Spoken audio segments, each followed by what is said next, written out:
I don't know. I'm a little distracted because they've decided to, as early as fuck on Monday morning, come mow the goddamn lawn. Idiots. These people suck. Why do they suck? Because they don't send a schedule. You know what I mean? They're just like, yeah, we'll be there sometime this week. Like, all right, cool, man. Maybe let me know when, because it's not exactly the best thing to have somebody outside making a bunch of fucking noise all the time. Under any circumstances, it's not just me. Yeah. Dan, you're on one. What's been going on? Just hanging out. Went over to Ross's for his kid's birthday party this weekend. That was pretty fun. They had one of those big inflatable water slide things where you climb up one side and go down the other. Obviously, I didn't do any of that because I'm not a child, but you didn't do any of it. You didn't do it one time. he had one that I haven't seen before. It was a big inflatable thing. It was like a big dartboard with soccer balls that had pile side tape on them. Yeah. So it was like the hook side is on there on the thing, and you kick them in. We never actually played darts. We just got drunk and kicked the fuck out of the balls until our foots got hurt. Foots. Our foots got hurt? Yeah. I was gonna say until my foot got hurt because I fucked my toe up a little bit. But you know. You didn't do the water slide once? No, I didn't. I like to swim, but not really into having my skin exposed to the sun because of how white it is. I get burned like really easily, and I've had multiple times. I've had second-degree burns from the sun. It's pathetic. I'm like the whitest person on earth. Don't you have a boat? Yeah. What do you do? Well, then usually I kind of gradually ease into it as the summer goes on, right? Yeah. Like I still wear a heavy dose of sunscreen, which is probably giving me cancer anyways. I think I'm just going to start doing what Jared does, which is rub mayonnaise all over my body. And that way when you start to smell it cook, you know that you've been into the sun too long. He doesn't. No, he doesn't do that. No, Jared's like part, I think on his mom's side, they're part Argentine or something like that. I don't remember exactly which. It's a South American country. But he doesn't, that dude tans pretty easily, not me. He, because he grew up in Florida, right? Some in Florida, a lot in his dad was in Alameda, Northern California for a while, but I think his formative years, high school years, he was in Washington State, near Seattle. That's awesome. What? That's why he's super into Antifa and shit. What? He's super into Antifa? Yeah. What do you mean? Jared, he's a member of Antifa. No, he's not. No, he's not. Yeah. It'd be funny if he was, though. It would be. There was a dude that was in my army unit that's in Antifa. Ian Lavallee is his name. So he's like do you is it like a gang in or like how do you join? I don't know. I think they just suck each other's dicks or something. You're just randomly going up with this shit. Let's see. Let's look at it right now. How to join Antifa. Yeah, I'm pretty sure that you just what? Suck each other's dicks. There's no way to join Antifa. I mean, there's nothing on here. I'm trying to see if I can find him on social media, but the last time I talked to him on social media, I was like, "Hey, a buddy of mine, it was Coffee or Die, I think." It's like, "Hey, some people I know are writing an article about Antifa and interviewing people," and he was like, "Oh, it sounds like a setup. What are you, a cop or something?" No, I'm not a cop. As a matter of fact, I'm on drugs right now, Ian. You fucking idiot. Dude, I'm looking at it right here. So it's ADL.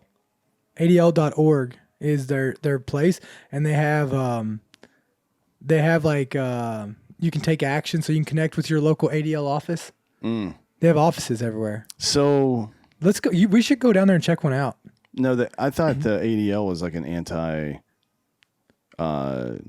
thing. ADL I guess Nazism is fascism, but no. So ADL. So it's ADL.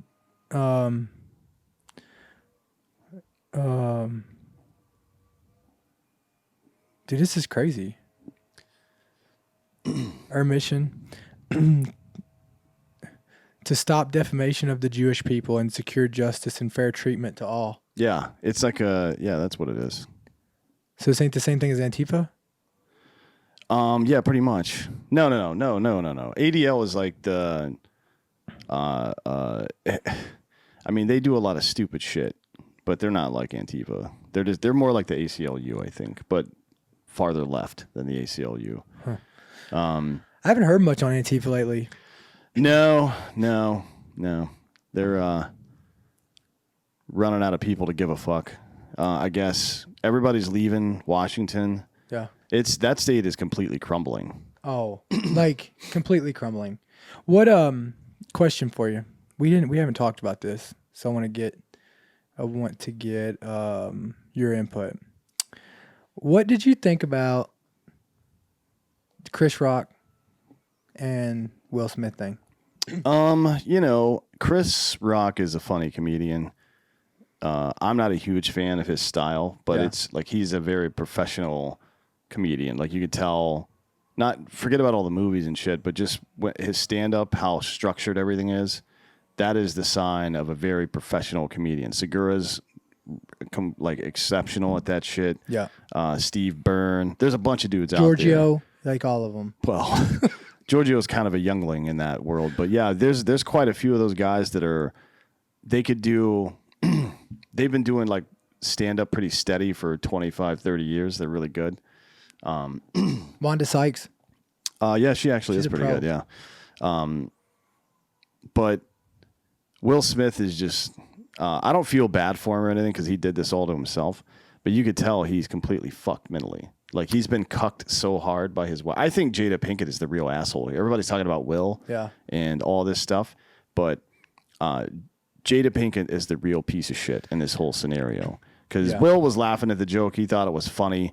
But she's got him cucked so hard that one sideways glance led him to go fucking commit assault. Well, I mean, dude, I watched the interview of them. Like, I didn't know their history. Because obviously I had an opinion. You're talking about that Red whatever interview where she's talking about fucking other dudes? Yeah. And did you see how, like, demoralized he looked? Yeah, dude. That was the sign of a dude, like...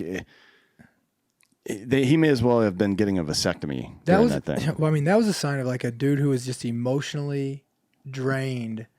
I mean, like he had asked for help and somebody had shown up and just slapped him in the face. That's what he looked like literally. And we all know how that feels because we've all been through the VA, right? Yeah. Oh, that's the look. When I watched that, I didn't watch that interview until months after because I don't give a fuck about these people. They're shitbags. But I watched it because Ross went and shut the fuck up about it, so I needed some context so I could talk about it on the show. And I watched it. I'm like, that looked like that feeling where you are on your last leg, like you're almost out of hope, and then you see a little bit of hope, and then it walks up and just slaps you right in your fucking face and tells you to get the fuck out. That's what it looked like to me. Yeah, I mean, and I understand. You know, like a lot of people got mad at me. I made this post about my opinion on it. I didn't look at it as from a comedy perspective. I just think that, like, do I think that Will Smith, do I think it's okay to walk up and smack a comedian? Well, no, I don't. No, of course not. But I do think, like, dude, I mean, if I was standing up on a stage somewhere and I was talking shit about Britney, I would damn near know that I'm about to get my teeth knocked in. Well, right? I mean, to be honest, she would be doing the teeth knocking in. I don't even have to step in. But I understand your point. But my point is like, I just think that like sometimes you say things and you take a chance. Like the world, like, don't you think, like when I've seen how everybody reacted to this, as to, it just made so much sense to me as to why men in the world are the way they are, right? Like we've gotten to the point to where we tell people like, oh, there's, violence is never the answer. I mean, we're free because of violence. Yeah, violence is very often the answer. Like, but we've also made the mistake of allowing this narrative to persist that conflates words with violence, because words are not violence. Words are not violence. Like the thing about the joke that Chris Rock told is, and the comment you made about Britney is that if you were making the comment with a smile on your face, everybody knows it's a joke. Yeah. And you can only really make a joke that personal if you are the people intimately and you're friends with them. And they do know each other very well and have for a very long time. With a bad history, though. Somewhat, but so you're taking a bit of a risk there, I guess. But it's like very few people, and Chris Rock is definitely not one of them, just openly talk shit to hurt people's feelings from the stage. I mean, there are plenty of people in real life that do that stuff, but people who, do it comedically, like the roasts, the Friars Club roasts have been going on since the 1960s. Well, like, look people light each other up, and they're all best friends, and they light each other up because they understand the basic principle that, well, it's two basic principles. One, comedy is a fucking conduit to process trauma, right? Mm-hmm. The more fucked up something is, the quicker you can start making a joke out of it, the sooner you can take the power away from it, and that really helps people in a very profound way. It helps people get over shit. And two, the more personal the insult, I guess if you want to call it an insult, usually on a sliding scale, the more likely it is that those two people are close together. If you see that in public on a stage like that, right? Yeah. Like you're not going to see very rarely, and it happens so rarely that we can remember almost all of them. Kanye taking the mic away from Taylor Swift, or Nicki Minaj and Hannah Montana, whatever the fuck her name is, getting into a fucking spat on stage. Like it doesn't have, well, the Source Awards, it always happened, but it happens so infrequently that we can remember it because it's weird when it happens. But the roasts, I mean, for the most part, all the comedy, even the Comedy Central roasts, all the ones that happen, I can only remember one time that anybody got like truly upset about something, and it was when Amy Schumer made fun of Ryan Dunn dying to Steve-O. That's the only time in all those roasts that I ever remember anybody having like a super negative reaction to something that was said. Yeah. Even when several years prior, Amy Schumer had said that this isn't a roast for whomever, it's a going away party for Patrice O'Neal's foot because he's going to get diabetes. Was the implication. Amy Schumer's ratchet anyways. Yeah, a little bit. She was funnier back then. Yeah, but she's terrible. Those are the things that I think about. Yeah, I look at it, man, is like, and look, we're two different worlds, right? Like, I mean, obviously, me and you don't think alike on a lot of stuff just because, like, we're kind of like, you're more of a logical and I'm more of an emotional, like, for better or worse, right? But I also think that we've gotten to a point to where, like, dude, a man's wife is off limits. Like, I understand it, a comedy like this ain't the White House Correspondents' Dinner. Like, the White House Correspondents' Dinner, like, dude, there's nothing off limits. Yeah. Like, that is like a full on, like, the shit, like, it's crazy. But I just also think that, like, there's such a, like, yeah, maybe he, I mean, dude, he didn't get up there and beat the shit out of him.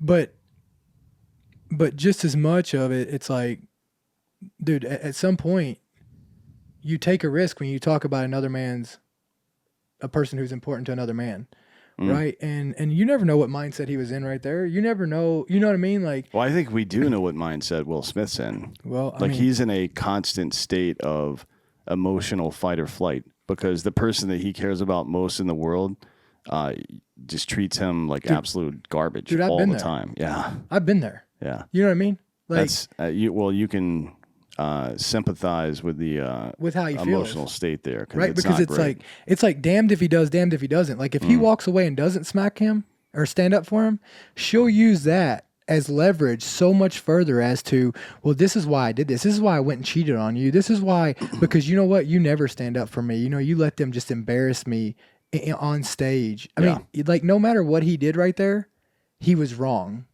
Yeah, I mean, but that, again, it's emotional abuse. Again, I don't really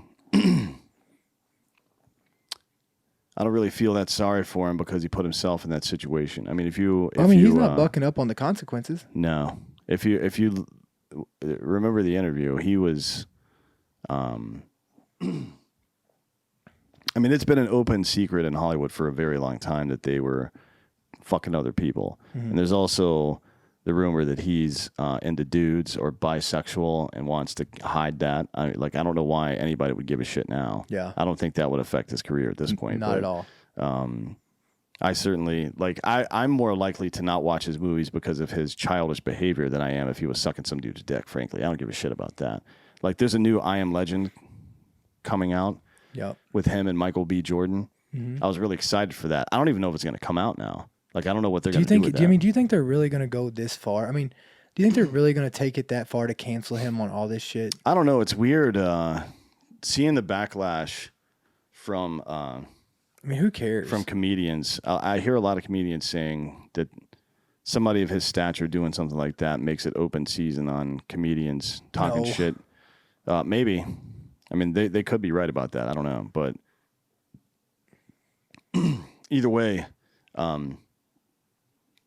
What do you think about... I mean, comedians have been fighting against that cancel culture bullshit for a couple of years now.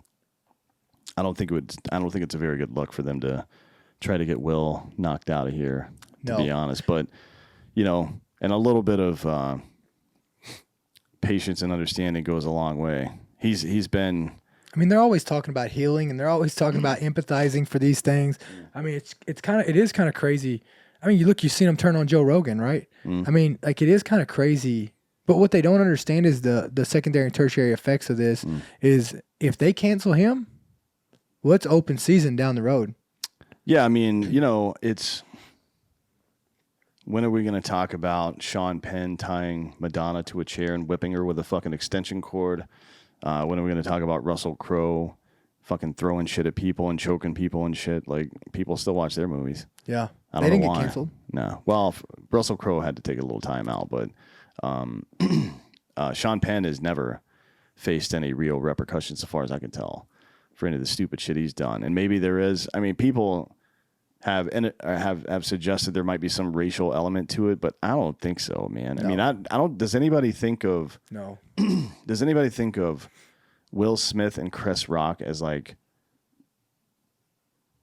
representative of the black community? No. They've been rich since the 90s, like extremely rich. So I just don't see that. But you know, I mentioned this on the show last week. I do see Denzel Washington like that for some reason. I don't know why. Maybe because he's an old head dad figure. Yeah. You know what I mean? Like, it still seems to me, even though they're both in their 50s, it still seems to me like Chris Rock and Will Smith are still kind of like young, hip, like super popular actors. Not that Denzel's not popular, but he's always seemed like a dad to me. Yeah. No, you know I see that. Yeah. Maybe that's just in my own head. He comes off as more of an authoritative figure, right? Like he comes off as more of a high road, out of the weeds. Yeah. I mean, you don't see him ever talking about himself or... and anytime anything like this happens, I mean, granted, he's like 10 years older than Chris Rock is, I think, but anytime anything happens like this, it's always a very measured and empathetic response to it. And there was that movie he did with, God, what's her name? Well, I will say, while you're looking that up, I will say I do think that if a white comedian or a white person had walked up there and smacked Chris Rock, that would have been a problem, yeah. I mean, it would have turned in today's culture. And I do think that if you reversed it, that would have been a big problem too. Actually, I think if a black dude slapped a white dude, that would have been a big fucking problem. But I tell you what, I think it would have still been a problem against the white guy. Maybe, yeah, for insulting him in the first place. Insulting him in the first place, right? I mean, the movie is Fences, and Denzel Washington plays the dad. Viola Davis plays his wife. And there's a scene in there where he's talking to his son who's just being a fucking jerk off or whatever, and he's like, just explaining to him what it means to be a father. Yeah. And that's even though that was like 2018, I think, but that's been, when I first saw that, I was like, this is the way I've always thought about Denzel Washington the entire time he's been acting. I don't know why. Maybe it's because he's that the right age. He's around the same age as my dad, so maybe that has something to do with it. Yeah. But yeah, there's when it's his voice too, like how he comes off, right? Like he's always in a serious role. But you can tell he's not full of shit either. Well, yeah, I mean, you can tell that. Like you look at Chris and Will, and they're both. I mean, they're kind of goofballs, right? I mean, they're funny dudes. I mean, and Will's played some pretty serious roles very well. Like he's an extremely good actor. There's no question about that. But there's been quite a few people who have tried to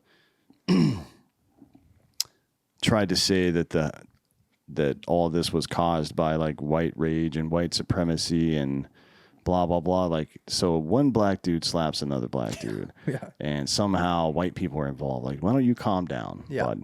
Like, I get it. There's some shit going on, but good Lord. Like, you're not going to fucking fix anything if you just throw everything at everything into the racism bucket. It doesn't make any sense. Well, and you take away the seriousness, the severity of people who actually need that. Who actually need it, attention, right? Which is crazy.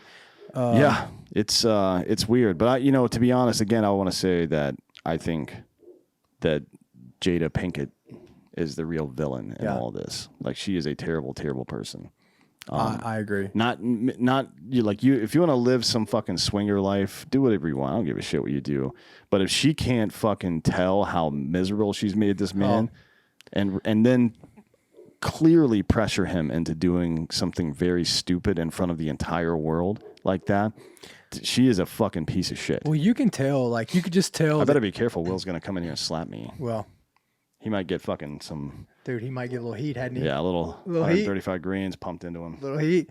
On the backside of it, I do want to say that, like, I don't care who's right or wrong in this. Like, they both had their reasons, and I think that we can all sit back in armchair quarterback how anybody reacts to something. Yeah. And we don't necessarily know that the context to all of it, right? But I think Chris Rock handled it really badass. Of taking the slap, making a joke afterwards, still being able to carry on the show. Yeah, I mean, there was a good 10, 15 seconds there where some bad shit could have gone down. Yeah. Like, you can see as soon as Will makes contact and he recoils, he's got his fist balled up, right, ready to fucking swing back. He didn't do that. That was the first one. The second one was when he said, "I could ... and who knows what he was thinking. It's Chris Rock, right? Yeah. So it probably wasn't great what he was going to say. It probably wasn't PG. But, Will's been getting lit up by pretty much everybody. And I understand it from all the comedians. Like, they don't want to fucking live in a world where people think it's okay to hit you because of a joke you told, because that's what they do professionally. Yeah. And they don't just do it at the Oscars where there's armed security and mostly fucking super affluent people with reputations they care about. A lot of their shows are played in little fucking dinky towns with drunk rednecks or knuckleheads of some variety, right? Yeah. Who, would consider it a badge of honor to get a simple assault charge to punch some guy in the face. Don't you think, though, like, isn't it kind of weird that nobody ran out there to grab him?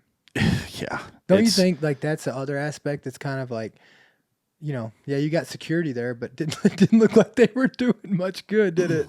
No, I mean, that was. I bet you going forward that nobody will be able to get up on stage like that. No, not unless it's rehearsed or scripted, rather. But yeah, I think I've heard a lot of people mention and discuss that specifically, the cowardice of these Hollywood elites, all these people who are fucking social justice activists. And always talking shit. I'll move to Canada if Trump gets elected, or fucking you should punch Nazis. They didn't say a fucking word. You know what we should do on our next the next show? We should let's research who all said that they were moving if Trump got elected. Yeah. And who didn't. Like, yeah, what did they do? We should look all the way back to 2004 with Bush, because that's when it started.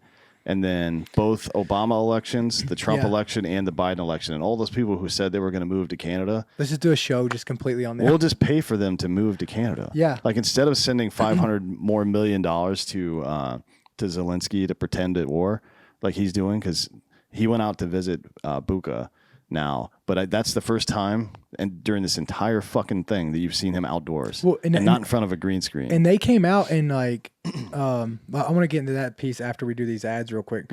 I'll tell you what's not fake and what you don't have to pay $500 million for. What's that? That's a damn ghost bed. You know what I mean? They're definitely not $500 million. Definitely not $500 million. And they're not fake, and they are badass. And they're made by people that support, sorry about that support us and support those that are out there protecting us. And just such a badass company, Ghost Bed is. Go over and check them out. They have 30% off on the bundles right now. I think it's 30% off site-wide, honestly. Let me look. Let me check this out. It is 30% off site-wide. If you get the the bundle package. You get a bed and an adjustable base. It's 40% off, including anything else you add to the thing. 30% off all mattresses plus 2 luxury pillows when you use the Drinkin' Bros discount code. 30% off site wide, which is really badass.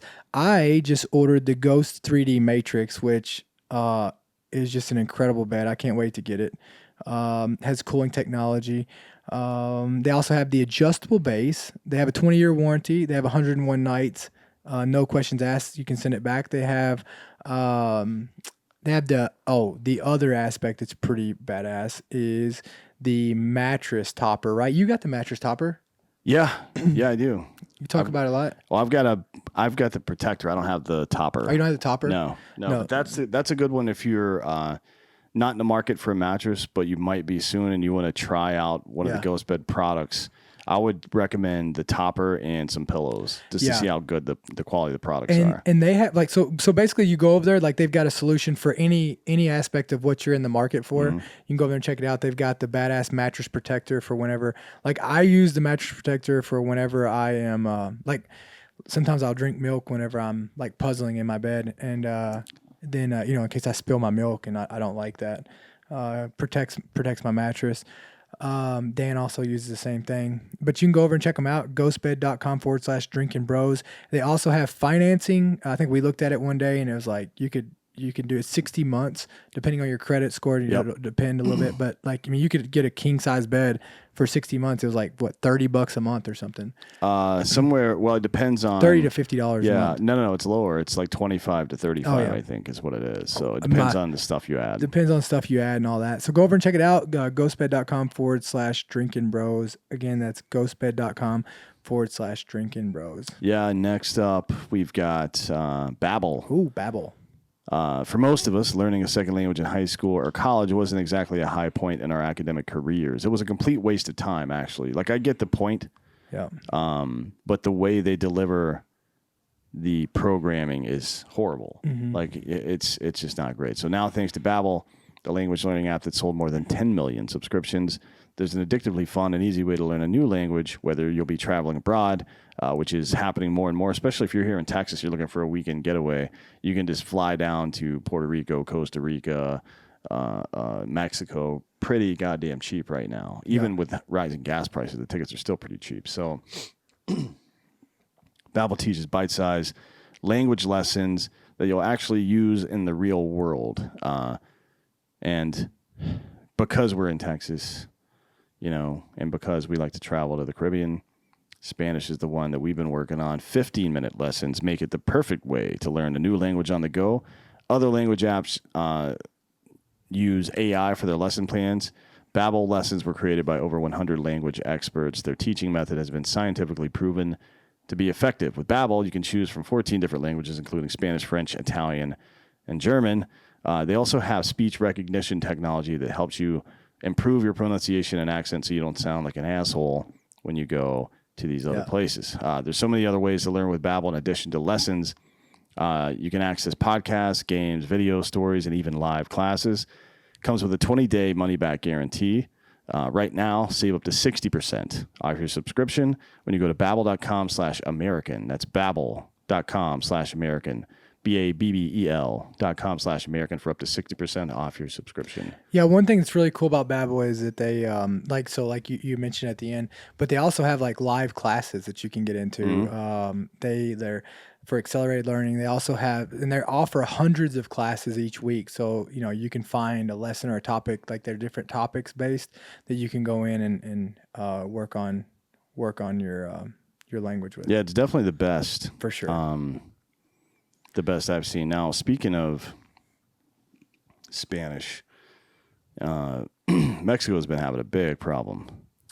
Yeah. With in Tulum even, which you wouldn't have expected. No. But Cancun as well, and a couple other places, Acapulco, where the drug cartels have historically kind of stayed away from those areas. I don't know if because they're being paid by the government or what.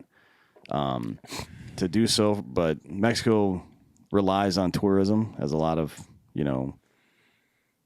countries south of U.S. do, and another 3 people were killed in a shooting and subsequent chase by police officers on Saturday at a beachside restaurant in fucking Acapulco. I mean, who gets shot there? Like that's a place.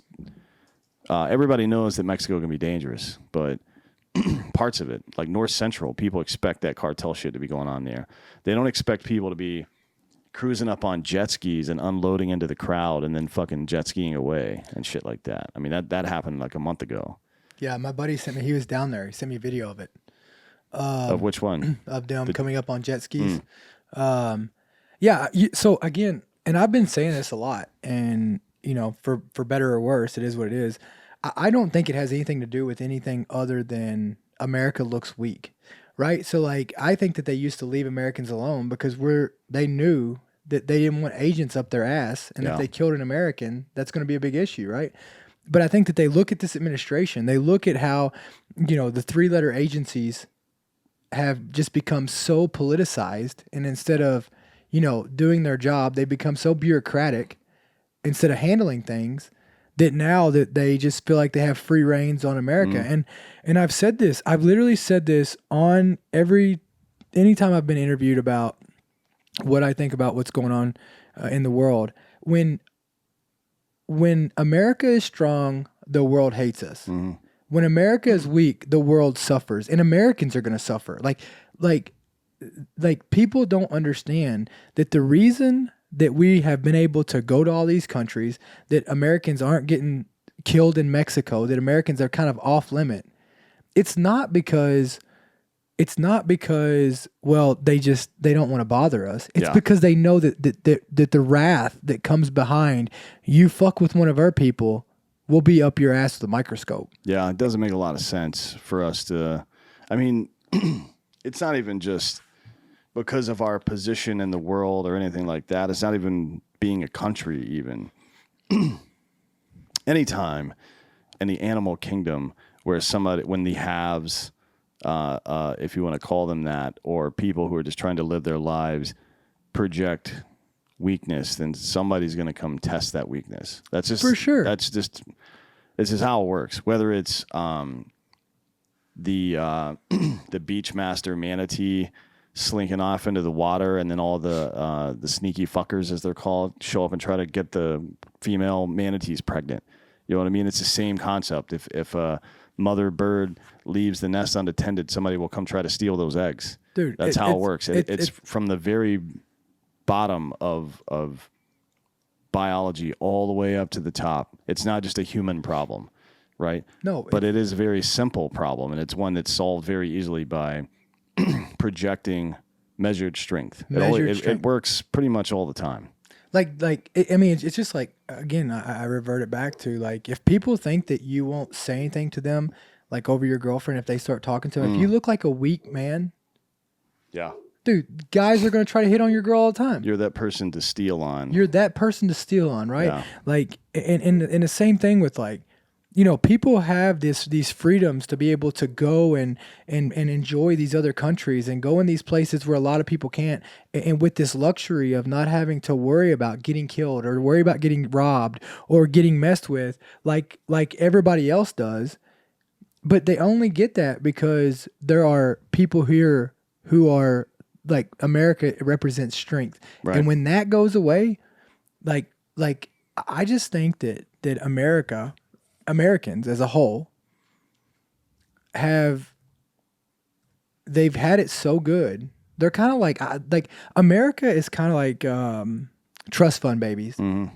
They've had it so good and didn't have to worry about the realities that other people across the world go through, that they're going to lose it because they think that they got that by people being soft and understanding. Yeah, I mean, and that's not how it is. Yeah, there's if it wasn't for violence, we would be British. If it wasn't for violence, black people would still be slaves. Yeah. If it wasn't for violence, like, if you look at any aspect of the liberty and the freedom that we have today, it all started with violence. Yeah. And it's, I mean, imagine if there wasn't violence in World War II. Right. I mean, recklessly used violence is a problem, but violence is very useful. There's a quote from The West Wing from like 1990, or I'm sorry, 2002, maybe, in 2001. Martin Sheen's character is talking about some American citizens got killed. And he says, did you know that 2,000 years ago, a Roman citizen could walk across the face of the known world free of the fear of molestation? He could walk across the earth unharmed, cloaked only in the protection of the word civis Romanus. I am a Roman citizen. So great was the retribution of Rome, universally certain, should any harm befall even one of its citizens. That is, for better or worse, kind of how Israel plays it. Yeah. Like, if you bomb one of our buildings, we're going to bomb one of your cities. Yeah. Right? Or bulldoze it or whatever. You know, at the end of the day, these arguments that are being had about globalism and empathy and being a citizen of the world instead of a country would make sense if we all shared common values, but we don't. Mm-hmm. And, you know, I am one who thinks that Western values are quite clearly better. Despite all the problems we've had in the last few years, we're not China, we're not Russia, we're not India, we're not any of these things. We're not Saudi Arabia, right? We're not fucking throwing gay people off of rooftops and shit like that. So, all things being equal, a citizen of the world would be a nice thing, but all things are not equal, and all governments aren't equal, and all ideas are not equal. And, you know, it can lead to fundamentalism if you believe your ideas are best and beyond reproach. Now, I don't think they're beyond reproach. I think we can always be better. For sure. Right? But if you show me a system of government that's better than this, that would be a new revelation to me, because I haven't seen one yet. Well, and if you show me a set of ideals better than the first principles of the United States, I'm going to have to fucking jump in there and call you an idiot, because to be honest, nobody's ever done what we've done before. No. So how long did Rome last? Quite a while. Yeah. Like, but do you see a lot of similarities of us? Yeah, but them? I mean, it's like, moving how at do a you much feel about greater that? rate. Like, we're progressing through the stages of an empire much faster than Rome did, obviously. Is that good or bad? It's not good. Yeah. It's not good. Like, you get to a point of affluence where you don't feel oppressed anymore. Like, it's a bad feeling to see people suffering around you and not suffer with them. That's why you have the compulsion frequently to see somebody doing some work or something and get up and help them. You don't know why. Like, that's not my job. Why am I doing this? Yeah. Or see somebody, you know, hurting and you feel compulsion to go help them because it feels bad to experience other people's misery and not do something about it. Now, we've gotten to the point now where do something about it has stopped meaning actually getting off your ass and doing something about it, and just has transformed into moral grandstanding, right? Like, it's a 360-degree firing squad where I have to be on the right, quote unquote, right side of history or moral all the time, and anybody else, like, that's a big statement to make. That's a religion. Yeah. It's like, if you don't believe in my God, then we got a fucking problem, bud. Yeah. And now my God has become where I land in this social fucking hierarchy of oppression and shit. So people are luckily they're too cowardly to do physical violence to each other most of the time on this, but they do fuck each other's lives up quite a bit. And worse than even that, I think, is that the people who need help don't get it.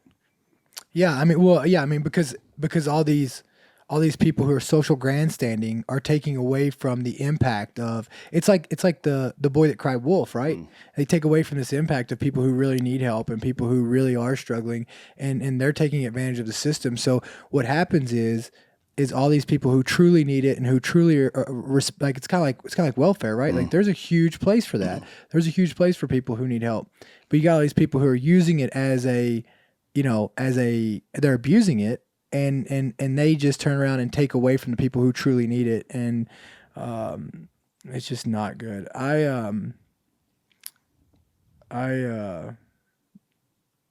You know what I want to talk about? What's that? Well, because I've been really wanting to dig into this, and this might be an entire show, but we can dig into it a little bit. You know, the one question that I have about this whole Ukraine deal, about hearing all these leaders talk about it, is I keep hearing this one phrase that scares me to death, and it's New World Order. Yeah, well, I mean, it's just it's what I'm talking about. It's globalism. Well, exactly. And it is in my opinion, globalism is the natural progression of the moral grandstanding, like the patrician class, the ruling class, the elites, the wealthy, the political elites, whatever you want to call them, or however you want to frame that. As I said, feel like they're right about things. You're too dumb to make up your own mind. And things are just more orderly when we make all the decisions. Now, that worked pretty well at the country level for a long time, but now with the internet and global commerce and stuff, it's become increasingly difficult. So now we need something that sits above state governments and federal governments and presides over the entire globe. And that's what globalism is, obviously. And do you feel like that? I mean, you know, because when you look at, I mean, obviously Russia's evil, but I mean, if he gave up Ukraine and Ukraine went NATO, I mean, he's pinned in. Yeah, I mean, he's still got China to the south. They're not going to do anything. But they're not. I mean, obviously, right? No. Yeah, I mean, look from Russia's perspective, I understand why they're doing what they're doing. I think it's wrong, morally wrong, but I understand why they're doing what they're doing, and that's the problem with this stuff. I can look at what they're doing and find it morally wrong, but isn't it morally wrong for a government to not do whatever it takes to continue to exist? Yes. You know what I mean? Yeah. Like if the United States, if Canada took over, I'm sorry, if Russia were to put bases in Canada and Mexico, and we were persistently under the threat of some kind of incursion from one of those forces, we would obviously do something about that. We wouldn't just sit by. Dude, of course. And if we had an antagonistic relationship with Canada, if there was a border dispute between us and Canada and Russia or China or somebody else like that was constantly sending them Javelin missiles and sending their special forces over to train them and shit, we would probably be pretty upset about that. I mean, again, that's the issue here. Like these skirmishes have to happen sometimes, unfortunately, to resolve this shit. And you know, the elites don't want it. As I said before, with globalism, they want order, right? They want order, and that's why that's why all the social programming happens. It's why it's why they need you to believe the party line regardless of what reality is, because that makes you a good little worker bee. I mean, think about the way that public education works. Public education doesn't train you to be ready for life at all. It doesn't teach you how to change a fucking tire. No. It doesn't teach you how to manage your finances. It doesn't teach you any of that shit. It doesn't teach you how to cook food for yourself or hunt and find your own food or any of this stuff. It teaches you how to follow the system. It teaches you how to be an obedient little worker. Yeah. And fucking George Orwell said it in 1984. The party told you to reject the evidence of your eyes and ears. It was their final, most essential command. And the reason for that is because if they can make you disbelieve the shit that you can see with your own eyes and hear with your own ears, then they have you controlled 100%. And that's where we are as a society right now. They have us. If social media tells you to believe something, then you believe it. And if the government says something, the media, which used to be, you know, the media used to stand between the people and the government and challenge the government when it lied and blah, blah, blah. And now it's just a megaphone. Why do you think that changed? Money. Yeah. Everybody started chasing advertising. They needed the money for advertising. and they're having to, and do you think this switches? So my thing to you is like when they start, I mean, look, everybody's going to have to go over to a streaming platform, right? Eventually, like cable TV it's almost dead. Yeah. Do you think that it goes back to, it because I mean, look, you can produce streaming TV way cheaper than you can cable. The infrastructure's cheaper, right? Yeah. I mean, the reality is. And do you think that it'll realign itself after it goes to streaming versus, that people aren't, literally held by their sponsors? Like, I mean, people, they can't say the truth because what if it offends one of their sponsors? That pays their bills. Yeah. I mean, but that's the case now, right?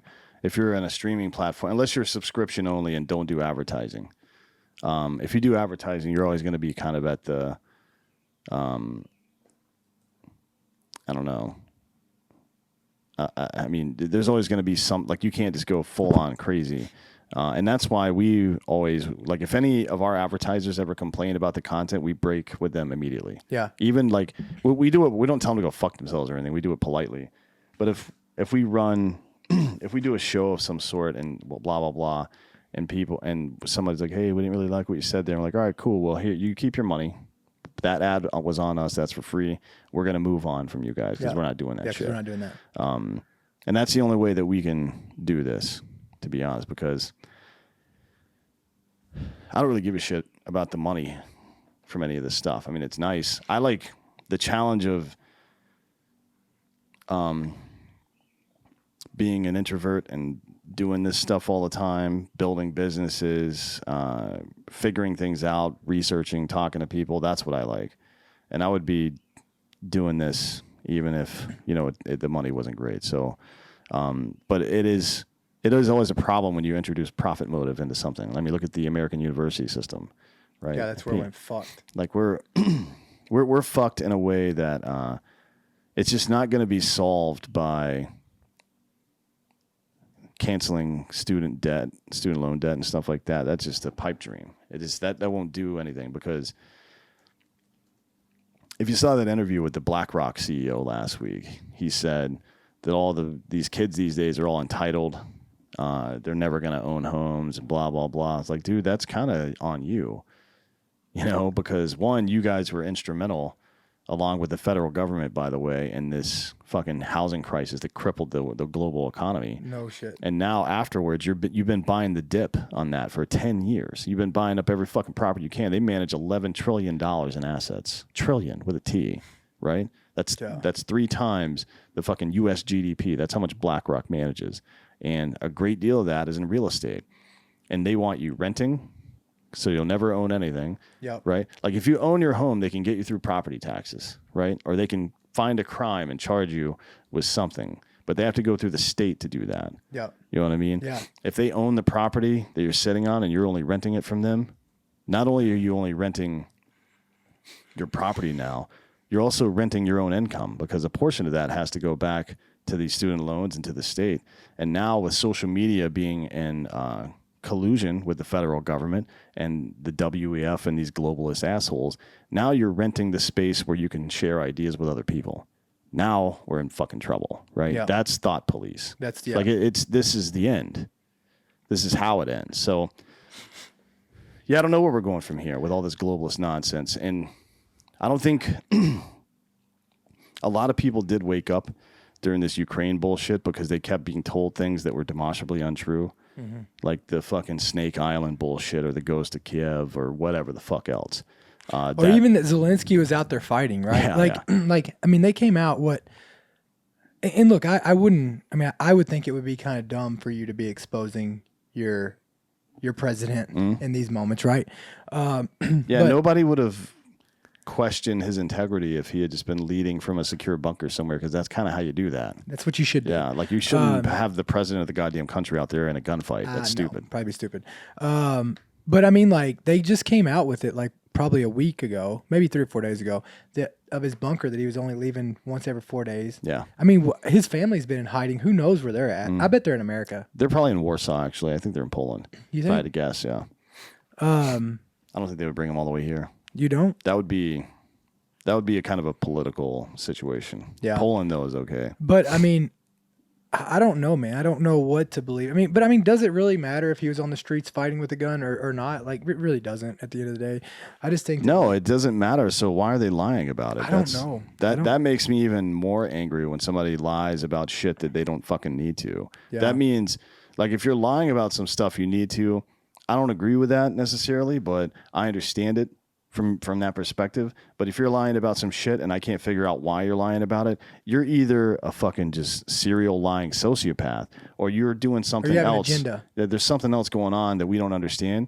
And the only, like, why, if you're trying to use propaganda to lionize the leader of one side of the conflict versus the other, that means you're doing something fucked up. Yeah. Like, otherwise, that shit kind of takes care of itself. Nobody was rooting for Saddam Hussein, for example. No. You know what I mean? No. Nobody was rooting for Saddam Hussein. Yeah, and like I will say again, like I give you credit where credit's due because you're the fucking man. But I mean, you called what happened. You called it. I mean, the day I came home, I called you up on the phone. You said this was happening next 2 weeks, and it's like literally playing out. But I'm not a fucking psychic, man. This is how wars were fought before the GWAT, right? This is how before the global war on terror. Before, I guess maybe before Grenada, before our invasion over there in '83. Not our invasion, but our fucking reaction over there in '83. Wars were primarily fought this way. It was attrition. You would like. If you and I, let's say we were going into a building to do a hostage rescue, right? Yeah. We don't just push into the building and grab the guy or girl and get the fuck out of there. We push beyond it. We set up a cordon, right? And fucking create standoff for ourselves. Yeah. If there's an offensive unit that might be reacting to us somewhere around there, we do something to fuck with them, whether it's some other kind of operation nearby or something to make sure they can't intervene. Russia wanted to secure Crimea further, and especially for the water supply, they wanted fucking Donetsk and Luhansk for their natural gas. So they fucking went hard in those areas. They went hard at Mariupol, which is where it's where the Nazis are, but it's also where a lot of the quick reaction military force that could have responded in Donetsk and Luhansk were. Yeah. And they fucking went to the capital and the second largest city, Lviv and Kiev, right? Yeah. To make sure that they couldn't come over and intervene and keep them busy. And then once they had those fucking eastern regions settled, they started to pull back and everybody said, oh, Russia lost. No, motherfucker. They just took over all the land they wanted to. And then they left. Like, we didn't lose Gulf War I. We kicked the Iraqis out of Kuwait and then rightly declared victory because we had won. That's what we came there to do. We did it and then we left. And then Russia clearly wanted that natural gas on the East Coast, clearly wanted to shore up their defenses and water supply in Crimea. They did both of those things, and now they're going to leave. Like, they will accept some kind of conditions of surrender to that effect. And there's no more of them having to worry about Ukraine joining NATO. Ever. Yeah. So I'm not pro-Russia. I'm just pointing out that they had a goal and they achieved it. Like, you can talk about all the other stuff that's going on. You can talk about the human rights violations, of which there are many. You can talk about the fact that Putin is a dictatorial cunt, and that is an absolute fact. He's a piece of shit who probably had something to do with poisoning quite a few people over the years. Yeah. Right? Including maybe Abramovich a couple of weeks ago. But you can also talk about how Zelensky's been propped up, about how there are fucking there's an actual brigade of Nazis, literal Nazis over there that we've been sending weapons to. You can talk about how Ukrainian soldiers have been shooting Russian soldiers in the legs to interrogate them or to fucking just for fun, and then calling their family members after they've killed the Russians and be like, hey, your fucking son's dead. Click. You know what I mean? We can talk about all this stuff. And you can make a decision based on your own ethics. Who's right, who's wrong. But as I've said a number of times before, it is perfectly acceptable to not take a side when two assholes are fighting each other. Yeah, I hear you, and I don't care what they do to the soldiers. Back and forth, like listen, It's like, you don't get upset about two guys who get in a ring to fight, right? But like what I can't stomach is the raping of women. Yeah, I mean, look, the that kind of shit happens in warfare a lot. I mean, I don't Right? think. I mean, I don't like think it happened with American soldiers in Iraq a lot. It did? A lot. Oh yeah. I'd never heard of it. There was a fucking whole. I'd never heard of that. Yeah, there was hold on. The one squad of Marines, I think, raped like fucking 15 people, and they pulled their unit out or something like that. I had never heard. Hold on. One time of that. Iraqis. Let me look that up. And like, Yeah, tying up innocent civilians and like the Mahmadiyah. Really? Yeah, gang rape of a 14-year-old girl. I mean, some dude got 100 years in prison for it. And when he was on trial, he said, "I don't think of Iraqis as humans." Like that shit happens. But let me say this. As much as we want to be proud of our military service, and as much as anybody anywhere wants to be proud of their military service, regardless of what country you're in, the fact is just like working with children draws people who are trying to abuse that situation. The military and war especially will draw people who want to take advantage of that situation. Some people just want to fuck somebody up. This wasn't Marines. This was Army. Yeah, it was the Army. Yeah. Let's get that clear. You dirtbag. No, there was a Marine case too where an entire Marine unit got sent home for this. But my thing is that and again, I hear you saying, well, we can't have the moral high ground. Check. Do you think these soldiers are going to go back and be held accountable and go to jail in Russia? No. So that's my difference. That's my point to you is that we are still good. Like we're still the difference between good and evil. Well, when you say we, you mean me, you, and the fucking people that live in this country. But the people that run our country are not better than fucking Vladimir Putin, honestly. And I don't think that's I don't think that's a crazy thing to say. We just fucking did war on Iraq and Afghanistan for 20 fucking years for no reason. I agree. Hundreds of thousands of civilian deaths. We did it just so a couple of dudes here in America could get rich. That's it. I agree with you. Right? That's not. I don't think that's a weird I don't think saying that America's leaders are more moral than the leaders of these other countries is a defensible position. Frankly, there's too much evidence to the contrary that they're a bunch of fucking pieces of shit. But the people and the structure of government and our collective ethics as the West are certainly better, right? Yeah. I mean, as bad as we get, we're just arguing over stupid shit because people are brainwashed. We're not fucking murdering people for no reason. Yeah, I mean, we're not tying civilians up. Yeah, and raping them. And raping them and shooting them in the back of the head and executing people, right? Yeah, well, and honestly, just from I have no evidence of this, but aside from just good order and discipline, I don't think that the Russian military, like you said before, would really come down hard on people doing this stuff. Like I don't see it. I don't think they're fucking super like, oh, we got to fucking stop this raping. No, you know what I mean? No, of course not. I don't believe it. I just don't believe it. I think they're a bunch of pieces of shit too. Well, I'll tell you what's not a piece of shit. What's that? You. It's a bad segue. Yeah, we'll see you in hell. See you in hell.